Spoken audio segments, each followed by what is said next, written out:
Hi, my name is Marcus Brown, and on this episode of our show, we take flight to Kampala, Uganda. Situated on the equator in East Africa, Uganda shares borders with Rwanda, Kenya, the Sudan, the Democratic Republic of Congo, and Tanzania. One of my goals on this trip was to visit schools and community-serving organizations. Gloria Laquaniero, my host and tour guide, used her network of friends and families to help me with this mission.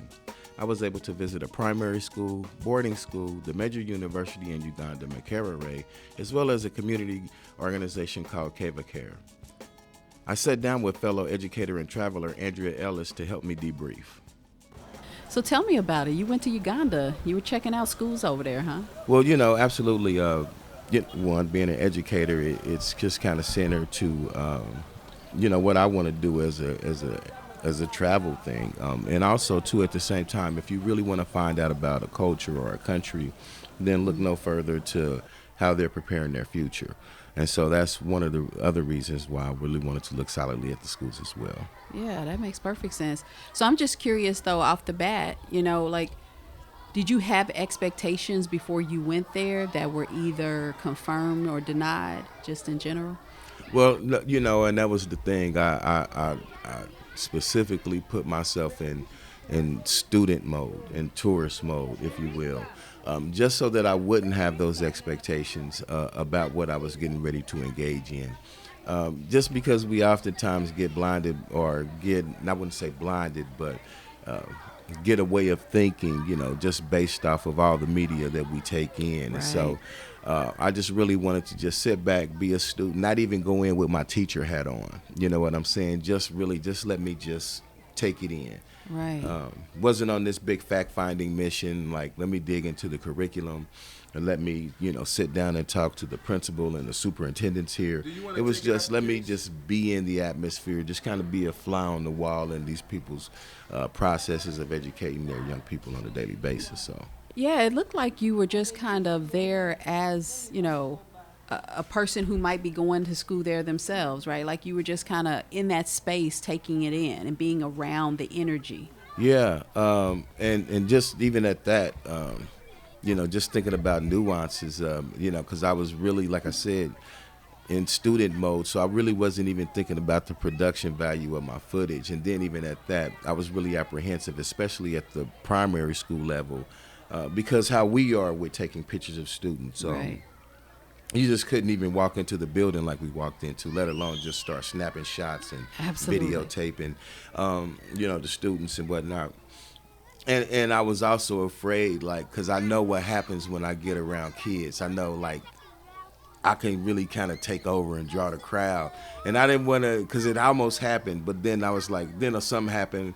These kids, the bell will ring. They were supposed to be someplace else now. I done got a whole group of kids in trouble because they talking to the American. Right, you out there entertaining and carried on. Right, And they so I was really just trying to walk that line and respect the processes that was happening there, but at the same time, engage in the ways that I could. Yeah. Well, tell me about that that primary school experience, right? Like you were there and were you there with some kids? I was not there with kids. Not formally, because their mother was there. Right. So I wasn't there. I was there with their mother more Right. than with the kids. And so that was what my host and tour guide, her neighbor, had students that was attending the primary school, and it was parent-teacher conference day. And so she invited me to come along and to sit in on the whole parent-teacher conference and see what that process was like. And then, what we find is that the same process of evaluating their students in that respect when it comes to that basic knowledge is the same processes that we go through. But it was just kind of great to be in that atmosphere where it was buzzing. It wasn't just me walking from classroom to classroom watching students just work and not being Right. able to just kind of see the campus, kind of buzzing. Yeah, it was pretty fascinating because, when you look at the footage, they look like young people that we see anywhere around, going to school, elementary school. They're happy, they're playing, they're, with their parents. So I'm curious to know, did you see differences in that experience that really stood out to you? Oh, yeah, absolutely. Just in the sense of, the campuses where they actually, can buy the uniforms, you buy school supplies there. All of that stuff is taking place on campus. The students have cantinas that they can go to and buy stuff. It's not this vending machine thing. So it's just those kind of operations where it's just ran a little differently on those campuses. The cafeteria was open air at the primary school. The students cleaned and washed their own utensils and dishes. Oh, wow. That was not something that, fell to the staff. Why was it important to you that you noticed that they cleaned their own stuff, their own plates and knives? Why was that? Why did that strike you? Well, because it speaks to a level of responsibility that these young people have. Just in general, they live in a society where they do a lot of more things in traditional ways than we do. And just like if we say wash clothes, and we put them in the machine, and the machine does the work for them. We call that, but washing clothes to them is actually washing the clothes in a bucket and then rinsing it in another bucket and then hanging it on the line. Right. And so their day-to-day responsibilities, not to mention if it's a young person in a rural area, where you might have to walk to get water from the borehole or go get firewood and still be responsible for going to school and doing your schoolwork. Or if you have other agricultural requirements because of your family. I met some young guys that were student age and responsible for cattle on their land. And so they were tending to the herd, moving the herd back and forth to the watering hole, kids out there handling machetes to keep the weeds down and whatnot. And so I just look at, these guys, 10, 12 years old, and, would we allow for our children to handle a machete as a tool? Would we see these kids with, 15 head of cattle, and it's a 10 and a 12-year-old responsible for them? I watched one kid, herd about 30 head of cattle down the street in traffic by itself, and it was like I had noticed it, right? But it wasn't until I went back and looked at the video that I realized that this kid was by himself. And so that becomes that layer of thing that we don't give that type of responsibility to our young people. But at the same time, I don't think in Uganda they recognize the significance of that responsibility that their young people have. And so I think it's a kind of dual-edged sword, especially for the people that want to get away from that rural and agricultural living and live a more contemporary, city lifestyle. They might kind of scoff at those skills, but really that's where the bread and butter is made, because, those kids could go to school, but could our kids Herds and cattle. and live that agricultural life? It's interesting, though, that you say that, because it's not too far back ago exactly that we did that in this country, right? And that we had those skill sets. And so that's how our school is set up, to have kids out of school in the summer to work on the farm. Exactly. But I think the point you're making that is important is that as things change in your country, as new technology comes and things that make life easier, how do you hold on to the things that keep you grounded and also connected to the land, and also, more thoughtful about the work that you're doing? Yeah, and how we get stuff. Well, I was going to transition a little bit. So if you wanted to say something more to wrap that up, I was just going to kind of go to the next school and kind of talk a little bit more. I just wanted to say, just in my time at the primary school, I did get a chance to talk to these two young guys. They had came up to me, and one of them asked me, could I buy him a soda? And, me being the teacher I am, you ask me a question, then that gives me the right to ask you a whole bunch of questions. Right. And so I said, how much does the soda cost? He said 2,000 shillings. And I was like, cool. What are you guys working on in class? And he says, ratios and proportions and the skeletal system.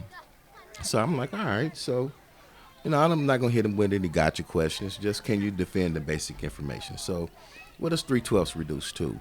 1/4. What does 5/15, reduce to? 1/3. What does 8/32 reduce to? Answers that. Great, cool. Then I said, so go ahead and name some bones in the body. And he starts at the mandible, and works his way down the right side of his body to the tibia. Great. I went and researched it after the fact to make Right. sure that he was right, Right. because he could have told me anything, because I'm not a bone specialist. But he was there and ready to defend the information, the basic information that he was learning in class. Right. And I wasn't like, they speak English in Uganda, so I wasn't trying to translate it. I was talking to him exactly like I would talk to any fourth or fifth grader that I encountered. Right. And the conversation was great, and they was appreciative. And that was that thing where it wasn't a him and how about me showing and proving what I know in this situation. So let's talk about the high school. Okay, yeah. So the high school that I visited, Kira College, is a boarding school, and it was an all boys boarding school. And from everything that I got, it was somewhat prestigious in the area, right outside of Jinja. We had met with a guy named Jolly at this organization called Cava Care. And right before we went to this school, and when we told him, he was like, "Oh yeah, you guys are going to my alma mater," and he bust into his Q/alpha step to represent his alma mater, and he was very proud. I mean, and you could see it, and you felt it. You know what I'm Right. saying? So it wasn't this thing about this scoffing at education, or this scoffing at these educational experiences and institutions. Is pride there. And so that's one of the things that I want people to know when they're, viewing this video. You may have your view about what you're seeing, but the people that are matriculating through these processes and these institutions take pride in what they're engaging in. And so just once again, students able to defend their information, gave thoughtful explanation about what was taking place in the science class. I did get a chance to meet the science teacher. And what was interesting there was when he introduced himself, he extended his wrist because of the amount of chalk dust that was on his hand. And so just that was one of those things that you saw there at all levels, at the primary level, at the high school level, and at the college level. They still have chalkboards. And so not let alone whiteboards or Right. the smart boards, but just the whiteboards. And so that was just that thing. You see this heavy use of chalk, and it's like, man, I'm looking at these notes that they have on the board. Just imagine if he didn't have to write this every class. Just could pull it up in a slide, and then, he could move around the class and help people. Students that wasn't there that day could just get the notes from the, Right. just Right. a lot of other possibilities of chalk, which is just a one and done. And so, definitely the campus of the boarding school was really nice, and it's set atop a hill, and the view was great. They had also just recently got a new science building dedicated on that campus as well. I had read that on Facebook. This was after my visit. But then there was also some people voicing concern about, like, okay, cool, we got the science building up. Now what about the dorms? So yeah, that's Right. great, but let's Right. not stop there. Right. Right. You know. Absolutely. Did you get a sense at all about what they wanted to do next? Student wise. Yeah, no, well, life-wise, right? Like, how did they want to use their education? Right, yeah, and that was one of those things that I didn't do, was to sit down and talk long-term conversations with any of the students. But what I do find is that what's happening, and this was just the conversations that I was having with some professionals that I was actually visiting, and the folks that were there hosting me, is that there's a burgeoning class of graduates with white-collar degrees, but there's not jobs that are there to sustain what they're learning. And so oftentimes they find themselves working in other industries or other professions. Unfortunately, like I said, it's an economy where there's not a lot of money. So, for example, a teacher might make anywhere from 300,000 to 800,000 shillings a month. Now, 500,000 shillings is somewhere around the neighborhood of $150. So That was one of the things too I looked at when I go. If I, how would I fare in this country in this economy? And so Right. being a teacher, I already know where I stack up. Right, You right. know, so it's just not great. And so, you know, where here I am, a teacher, educator here in the United States, I can travel the world Right. and help support visions with other people. But if I was to juxtapose that and be a teacher in Uganda trying to have that same world vision, it would be hard pressed because I'm more concerned about my day to day needs and, Right. you know, those things. One of the things that I felt like when I looked at your footage was there was a real humanizing of the individuals that we were looking at, right? We've all seen footage of the continent, other places with dark skinned babies, and there's a certain message that is often sent. And I thought that what I saw with your footage was this kind of normalized everyday experience. Can you talk about that a little bit? Absolutely. You know, first and foremost, who wants their poverty displayed? You know, just in general. You know, who wants to be seen at their worst moments internationally? You know, whether it's in your control or not, you know, and that's one of these things where, you know, it's not in most people's control to live in an economy that doesn't support high wages. Right. Most people don't want to have their poverty on display. And so, you know, we don't want to be seen at our worst moments. You know, it's like if I, you know, came in your house at 6 o'clock, gotcha, you know, yeah, I look bad now, you know, dang, Right. get myself together. And so, but we see a lot of that.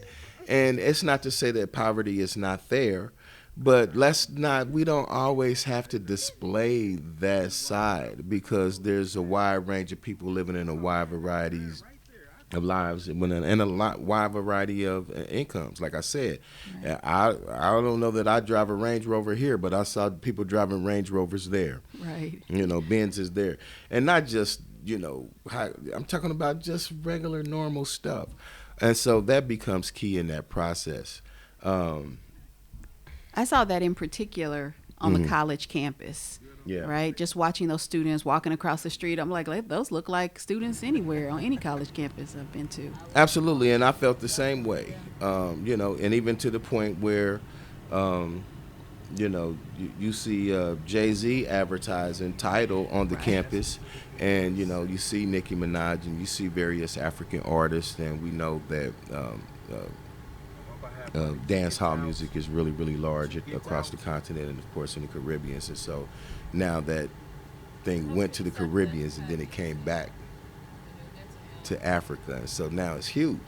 Right. But that pop culture that's international African, that pop culture that's Nigerian, that pop culture that's American, African American expressly, they're getting a taste of that. And then so now I have to say, you know, man, how do we make sure that we're, you know, sending thoughtful messages out here and that they're getting more than just Nicki Minaj or more than just what's in drill music or trap music from African Americans, but more, like I said, about just the idea of humanizing folks is that we think somehow that we don't have things in common, that people Hmm. don't have the same aspirations and dreams for their children, and believe that education is a key in that process. So, Marcus, do you have any final thoughts about your experience in Uganda?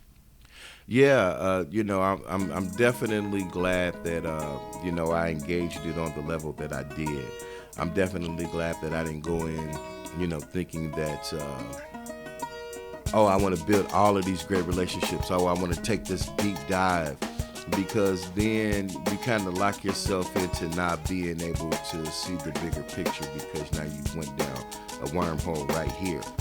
And I don't know that I would have been able to see what was happening in the rural areas, to see what was happening at the different levels of education, if I would have tried to do a deep dive in any one of those situations. And so I was just pleased to be allowed in, you know, if you will. They took it for granted, but I was really like feeling privileged to be doing what I was doing, how I was doing it. And I think just, you know, we have to start realizing that, you know, um, we have common interest, and we have to start taking action, you know, to move in those respects.